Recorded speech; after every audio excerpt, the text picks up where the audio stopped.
Olá pessoal, continuando aqui a nossa aula, segunda aula sobre a história do protestantismo em Sobral, baseado no livro A História do Protestantismo em Sobral, meu livro, e um artigo meu que eu também quero transformar em livro, um artigo denominado 40 anos da missão protestante em Sobral, de 1932 a 1972, períodos de preparação, desafio e mudança. Vamos continuar. Como você que ouviu a primeira aula, você sabe que quando os missionários protestantes chegam em Sobral, em 1932, e aí eu ainda estou falando sobre o trabalho do Orlando Spencer Boy, um missionário norte-americano que chega em Sobral, juntamente com sua esposa, e com isso o seu trabalho foi muito repreendido, foi muito censurado, foi mal recebido, teve algumas tensões, entre ele e o clero da igreja romana sobralense da época, que sempre, através do Correio da Semana, que é da Diocese de Sobral, que foi um dos semanários que mais replicava sobre o trabalho e sobre os missionários protestantes e suas missões. Esse semanário, sempre usando a crítica, sempre usando a ironia, sempre pegando artigos de outros jornais e confrontando para tentar colocar a sociedade, a população sobralense contra o trabalho dos missionários protestantes da época. E em um dos artigos do Correio da Semana, do dia 4/10 de 1930, na página 1, eles chegavam a dizer e alertar a população sobralense que as Bíblias dos missionários protestantes que estavam em Sobral eram Bíblias falsas, que esses homens não eram missionários, mas eram impostores. Veja só, Correio da Semana, 4/10 de 1930.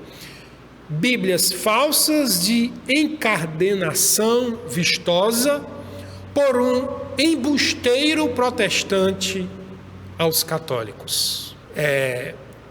Com isso, o que é que eles estavam dizendo? Eles estavam incentivando o povo que não comprasse essas tais Bíblias.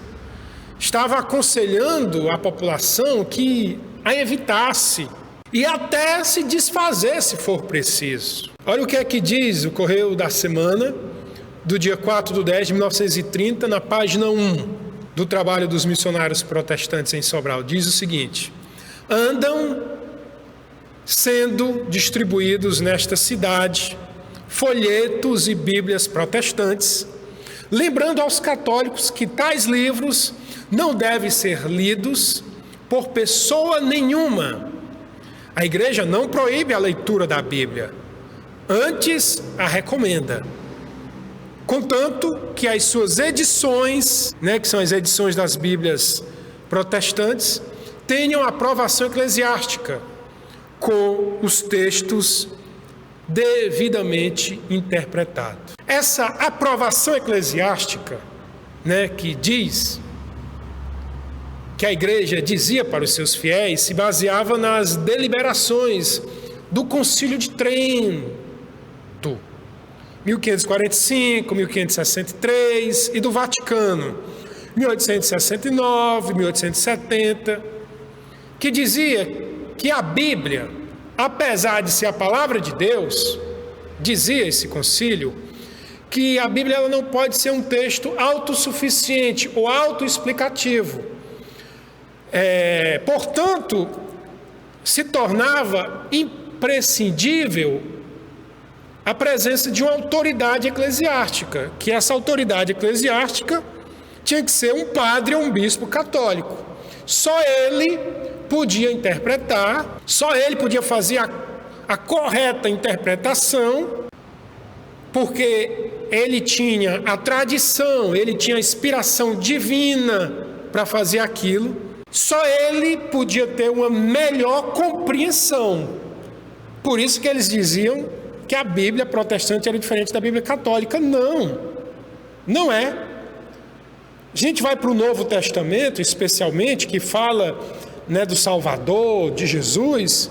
Os evangelhos, Marcos, Lucas, João, Mateus, o mesmo da Bíblia evangélica, é o mesmo da Bíblia católica, mesmo. A diferença é que na Bíblia católica tem alguns livros a mais, só essa, alguns livros a mais. Mas as mesmas cartas de Paulo são as mesmas cartas de Paulo da Bíblia protestante. E esses livros a mais, que são 7 livros a mais, são livros a mais colocados dentro do Antigo Testamento, né? Porque a Bíblia, ela tem a divisão de o Antigo Testamento e o Novo Testamento. Mas a Bíblia protestante, ela não falava de outro Jesus, ela não falava de outro evangelho, ela falava do mesmo evangelho que toda a Bíblia fala. E o que se percebia? Se percebia que essa propaganda contra o trabalho missionário protestante só dificultava. Eles não conseguiam ter uma boa receptividade, porque quando eles distribuíam suas Bíblias e folhetos ao povo, qual era a retribuição? Era a indiferença. Aí vem uma pergunta: o que fazer quando uma cidade se torna resistente a esse modelo de missão que os missionários protestantes faziam? O que fazer? Cabia alterar o método? Cabia criar uma nova alternativa? Não. O método, pelo que eu percebi, ele não foi alterado. Pelo contrário, o método ele foi multiplicado. Agora não tem só um tipo de método, tem outros métodos.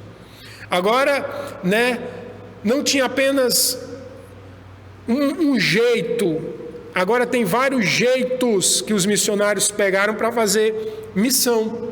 Uma curiosa estratégia que a missão protestante teve em Sobral foi de receber pelos correios Bíblias e folhetos como doação vindo de uma instituição de ensino que estava a centenas de quilômetros de Sobral, que foi o Colégio Batista de Recife. Com esse material que os missionários receberam, o que é que eles fizeram? Eles enviaram essas Bíblias, esses folhetos, para as famílias sobralenses como presente.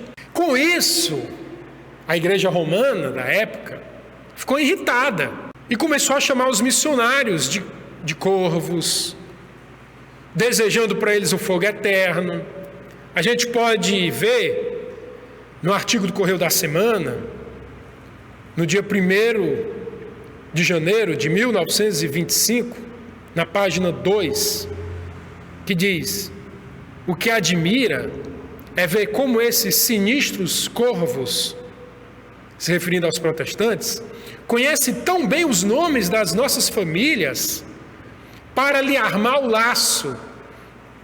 Esse armar o laço não é porque estava mandando para o endereço das famílias. Para os seus scriptus insidiosos, o fogo. O fogo aqui, todo mundo sabe que na teologia, quando a gente se refere a fogo, é de duas formas. Quando é na teologia pentecostal, é o fogo do batismo do Espírito Santo, que é o dom de língua. Quando é no geral, quando a pessoa lhe deseja o fogo eterno, a pessoa está lhe desejando o inferno. Então, você vê, né, como ficava difícil o trabalho dos missionários. Mas o que me deixa feliz é mesmo diante de toda a repreensão da mídia, da igreja e vindo até da sociedade influenciada, porque a sociedade ela é influenciada por isso mesmo, principalmente naquela época, a igreja na cidade de Sobral era muito forte. A mídia estava na mão da igreja, a educação estava na mão da igreja, as instituições sociais estavam na mão da igreja naquela época, as construções estavam na mão da igreja naquela época. Como eu disse, não se sabia qual era a construção que vinha do poder público ou qual era a construção que vinha da igreja. Mas, mesmo assim, os missionários não pararam na distribuição de Bíblias, de panfleto, não pararam. Por quê?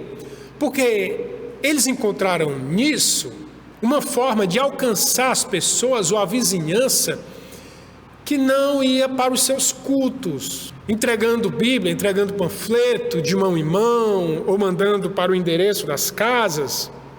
Eles sabiam que isso podia chegar na mão de alguém, e essa alguém ter a curiosidade de conhecer o trabalho e se converter. Nos Correios da Semana, no dia 7/6/1936, na página 1 e 4, diz: um advena protestante Horácio, de porta em porta, distribui um vergonhoso pasquim sob a epígrafe Vitória. Começa o herege por agradecer a boa aceitação de seus boletins, confessando-se muito alegre, porque todos aceitavam o tratado da apostasia. Como a verdade é que ninguém procurou negá-lo. O missionário Horácio foi um missionário que veio a Sobral. Eu creio que ele chega a Sobral por influência do missionário Boy, porque eles já se conheciam desde a sua missão em Alagoas, né? E o missionário Horácio, ele chega e ele tem um catálogo com 50 panfletos ou folhetos de temas diferentes. O interessante é que esse catálogo, ele abordava muitos assuntos. Muitos. Entre um dos assuntos que ele abordava era a conversões de padres que estavam havendo em alguns lugares no Brasil, padres esses que deixaram a batina, se casaram, tornaram-se pastores, porque começou a estudar junto com os protestantes de uma forma mais nítida a Bíblia, e viram que não tem duas Bíblias, só tem uma, e assim só tem uma verdade, e assim eles entenderam que não dava mais para estar na igreja romana.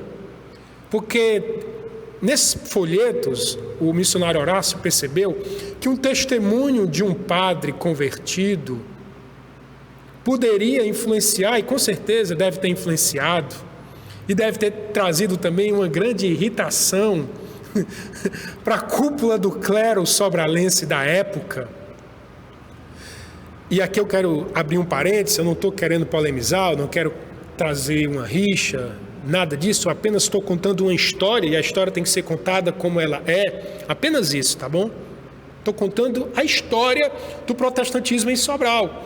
Eu não posso ocultar esses fatos, essas divergências, eu não posso ocultar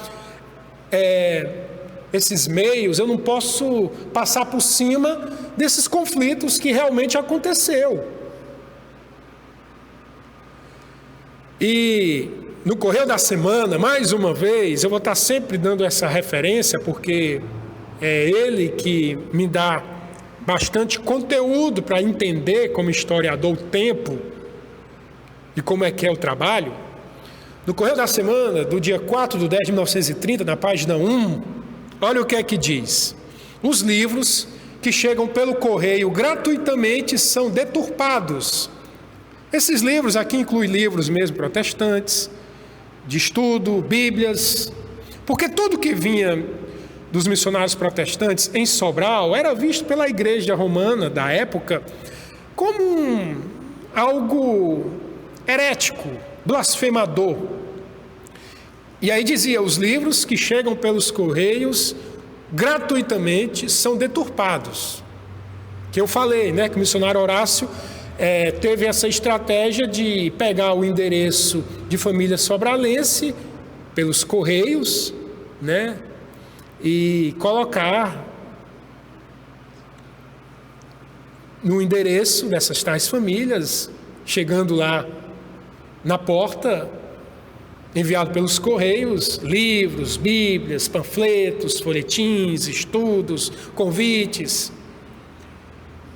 E dizem, isto mostra que os protestantes têm dinheiro a rodo e querem conquistar o mundo à custa de vil metal. Venda da consciência a troco de dólar aos católicos de Sobral. Correio da Semana, 4/10/1930. Não era dinheiro a rodo, porque a gente tem que entender uma coisa. Toda missão, por mais difícil que seja, ela sempre tem uma ajuda das suas agências missionárias. E toda agência missionária sabe que toda missão tem que ter material. Como é que eu vou fazer uma missão sem material? E não é porque eles tinham dinheiro a rodo, é porque eles recebiam doações. Principalmente o Orlando Boy e o Horácio, que eram americanos, sabiam que eles estavam em um país pobre, principalmente numa região, Brasil, Nordeste, Ceará, interior do Ceará, em 1930, meu irmão, não se compara, né? Não se compara. E outro artigo também dizia o seguinte: os protestantes os enviam pelos correios aos ignorantes e aos incautos, porque estes facilmente se deixam enganar.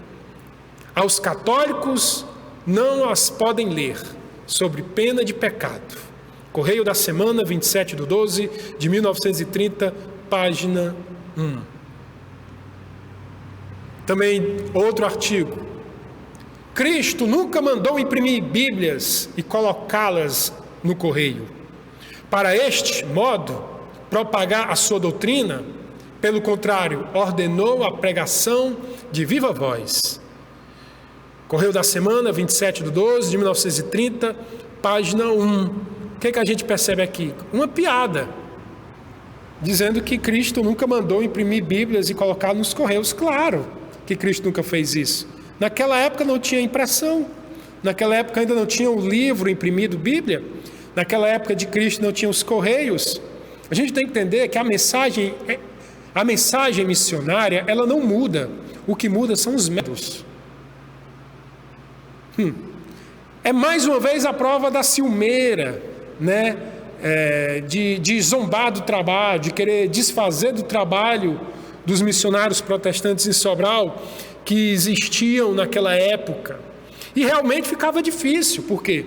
Porque um trabalho missionário, e aqui nós estamos avaliando, né, a história do protestantismo em Sobral e os 40 anos da missão protestante em Sobral, 1932 a 1972, um trabalho missionário, ele é feito de convite também. E aí você imagina, os convites ficavam cada vez mais difíceis para os missionários. Por quê? Porque até para fazer amizade, ficavam as amizades muito vulneráveis. Por quê? Porque convidar um sobralense naquela época para assistir um culto, ou se um sobralense naquela época fosse pego lendo uma Bíblia dita protestante, ou lendo um folheto, ou lendo um livro, ele era condenado, ele era exonerado, ele era chamado a atenção, ele sofria pena, como a gente próprio já viu aqui que eu mostrei. Então, convidar alguém para assistir um culto de domingo era visto com indiferença, medo de alguém perder a posição social ocupada, né? Porque se colocou na cabeça das pessoas que se converter à fé protestante era um ato de apostasia. porque foi divulgado, foi replicado que os protestantes, os missionários naquela época, sempre eram, essa divulgação vindo do clero católico da época, que os protestantes eram gente pouco ilustre, eram gente ignorante, era gente iludida, era gente incauta. Quer ver isso? Em um artigo do Correio da Semana, no dia 28/5/1943, na página 3, diz o seguinte: e o número de iludidos cresce, pela simples razão de que são completamente ignorantes e se põem ser boa a doutrina que falam bem de Cristo, embora deturpando o genuíno e autêntico sentido. Correio da Semana, 28/5/1943, página 3. Olha, apesar de toda a dificuldade que eu estou relatando, apesar disso, a gente pode perceber que já entrando já na década de 40, 1940, 1943 e por aí acima, a gente percebe que o trabalho missionário dos protestantes em Sobral já começa a crescer, já começa a mostrar resultado. É bem possível que Orlando Boy não está mais em Sobral, com certeza, já deve ter ido fazer outra missão. Quem está agora é o missionário Horácio, que também ele fala que nos seus primeiros anos na cidade, todos os seus cultos sofreu interferência de todas as formas de perturbações. Como é que eram essas interferências? Horácio também, ele adaptou seus cultos como culto público, já que não existia ainda igrejas protestantes construídas, prédios, Ele fazia um culto campal, que a gente fala de culto ao ar livre. E ele disse que por causa desses cultos, e até uma boa estratégia para uma missão, um culto público, um culto ao ar livre, ele disse que todos os seus cultos sofreram interferência. Qual eram essas interferências? Ele disse que certa vez um jovem sacerdote romano pegou a sua motocicleta, que era boa para os padrões da época, e durante a sua pregação ele ficava passando várias vezes, fazendo barulho com a sua motocicleta para abafar a mensagem. Além dessa interferência, calúnia, grito, risada e até pedrada. Sim, até pedrada. Horácio fala, e está registrado no meu livro A História do Protestantismo em Sobral, que em certa vez ele fazendo um culto dentro da residência de uma senhora que havia se convertido, ele disse que foi uma chuva de pedrada no telhado dessa senhora, que o telhado dela ficou quebrado, muitas telhas se quebraram, pedras conseguiram até ultrapassar o telhado e atingir a sua filhinha, que era recém-nascida. Mas eu quero registrar aqui um ato que eu vou dizer heróico que o missionário Horácio fez.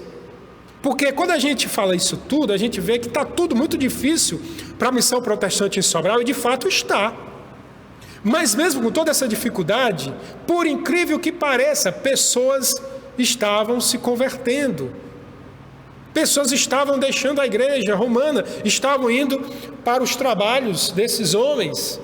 Pessoas estavam agora assumindo uma nova fé.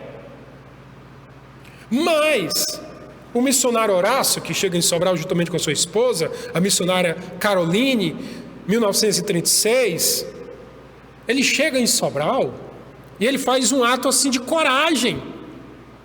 Porque qual é a tendência quando você tem um trabalho que é reprimido?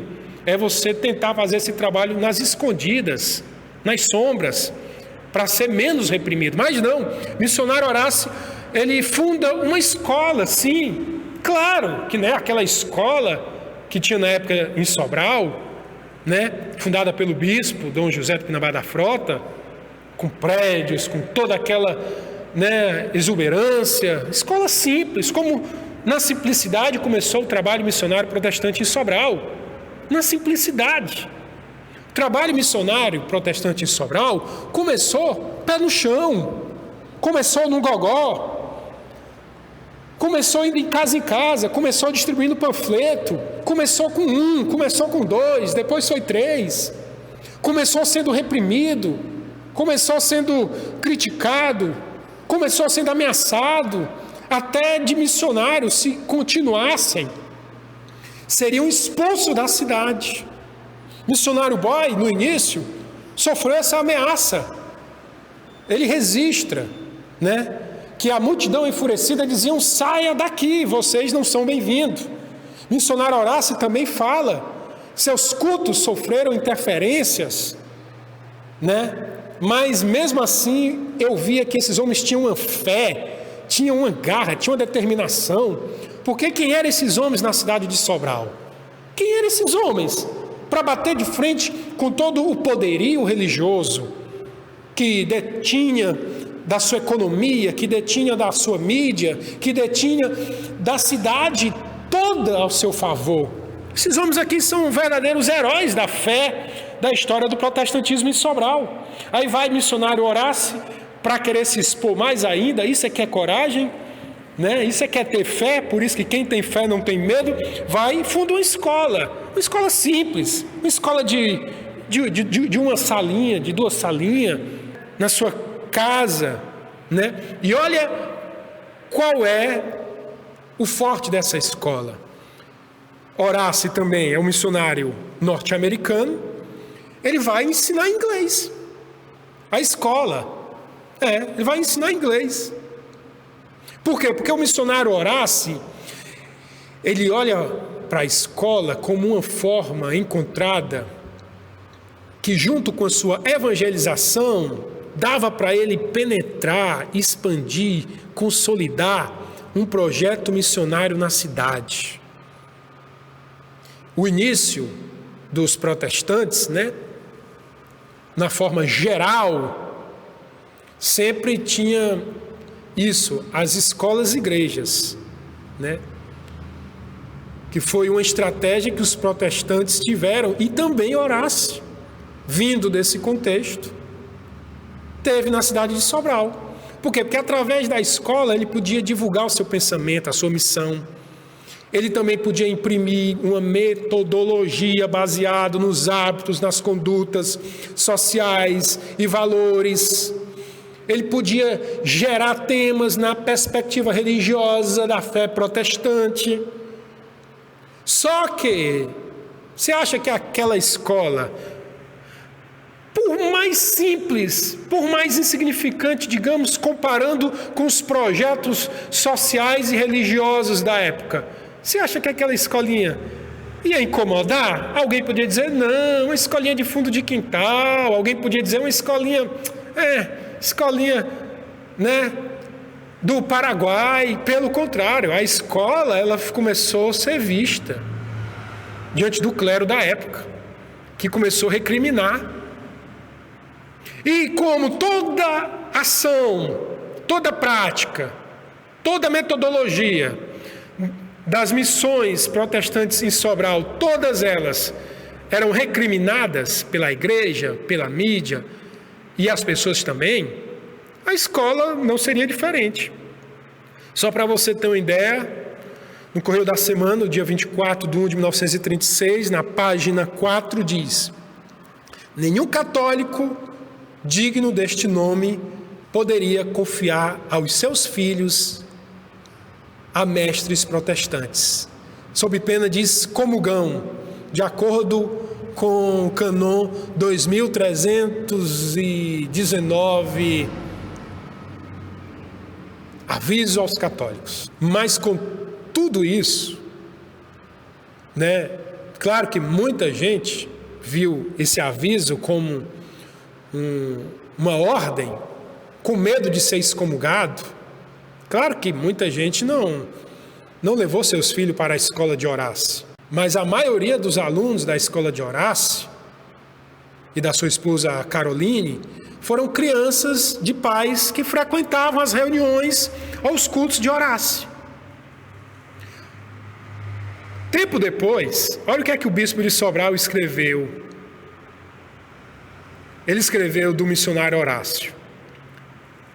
Porque além do missionário Horácio ter o seu trabalho missionário, de distribuir panfletos, bíblias, pregar, fazer cultos, o missionário Horácio decidiu abrir essa escolinha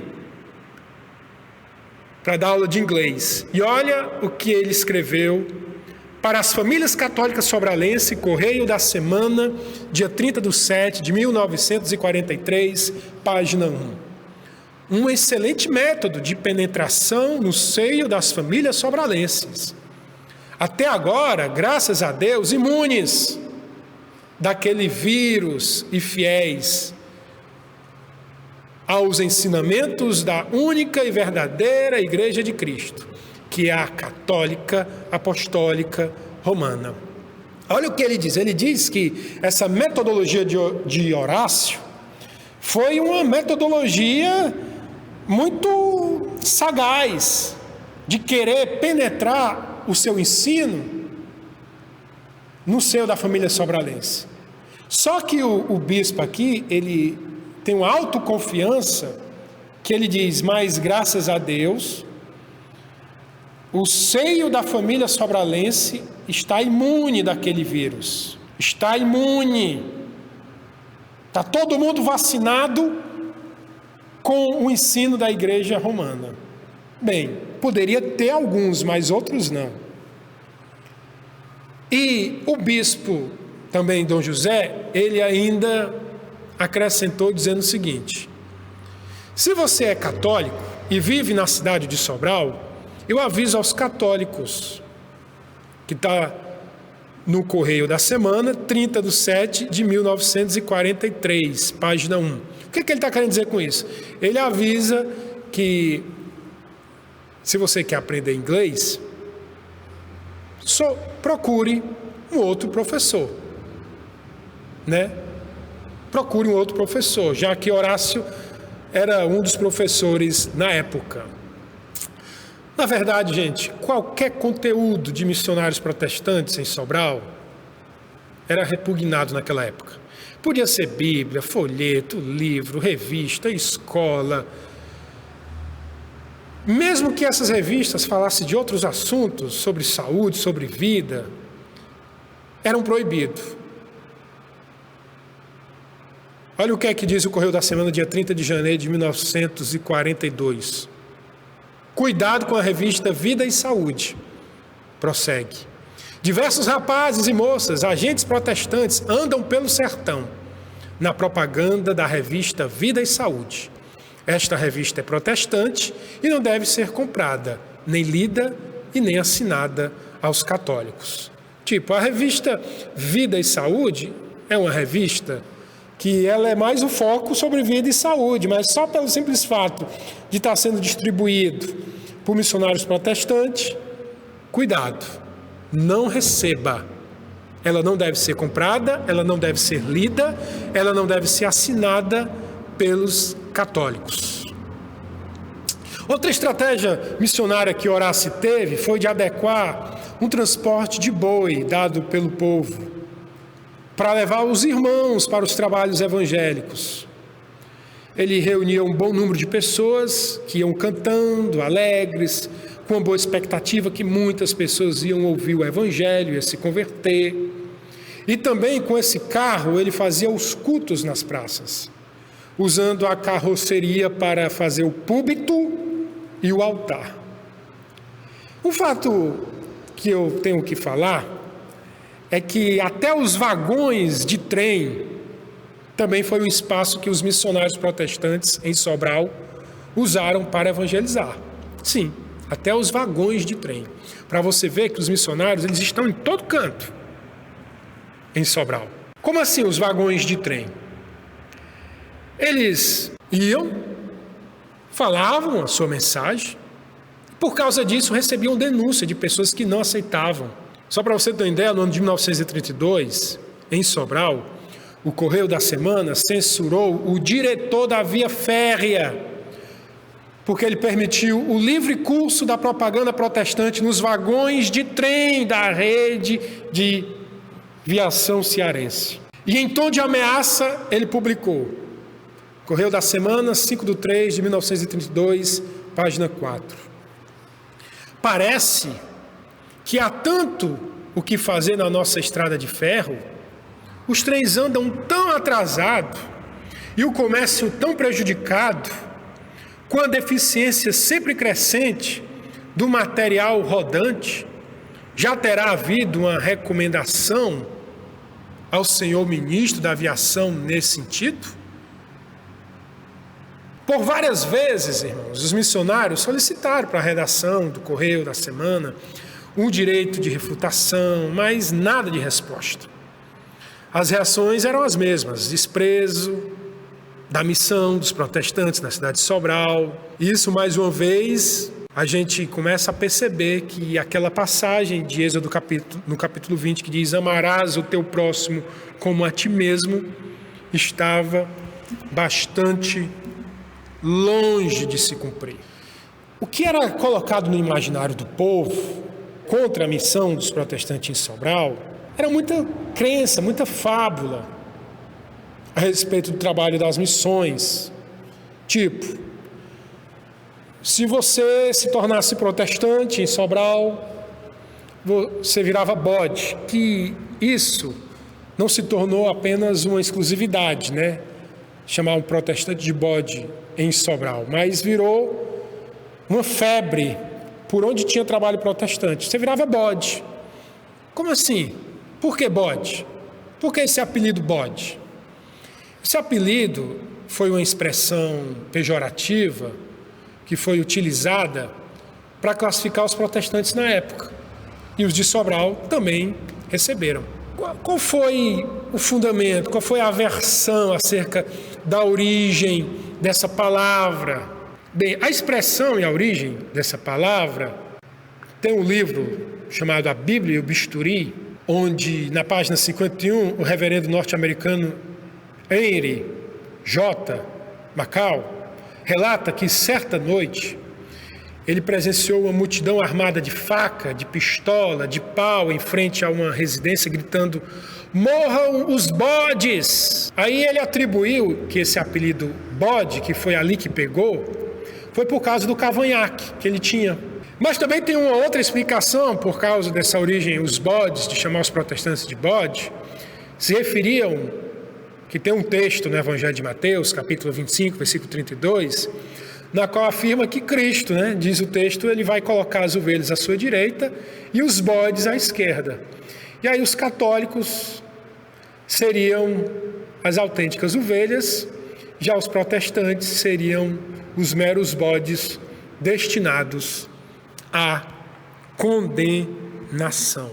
Mas não é apenas um privilégio, digamos assim, da missão dos protestantes em Sobral, ou no Brasil, ou no mundo, mas desde os tempos apostólicos, os discípulos de Jesus, no início da igreja, lá em Atos dos Apóstolos, um livro que está no Novo Testamento, na Bíblia Sagrada, desde o começo, eles receberam também muitos apelidos pejorativos. Entre eles, eu posso citar os nazarenos, foi um apelido pejorativo.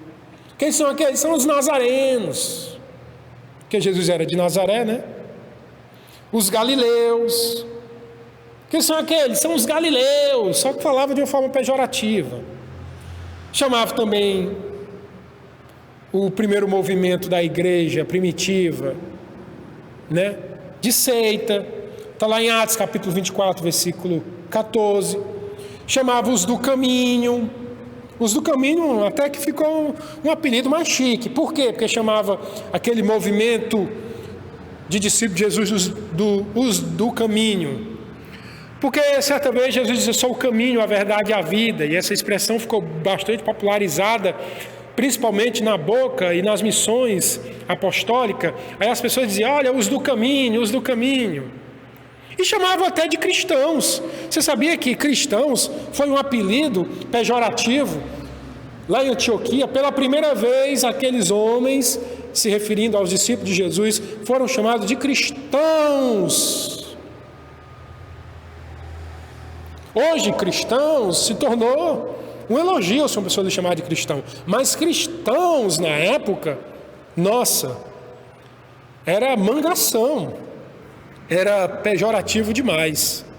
E aí, eu termino aqui a nossa segunda aula e na próxima a gente entra para a nossa terceira aula sobre a história do protestantismo em Sobral, baseado no meu livro e baseado também no artigo que eu estou escrevendo, que talvez eu transformá-lo em livro, 40 anos da missão protestante em Sobral, de 1932 a 1972, períodos de preparação, desafio e mudança. Até a próxima aula.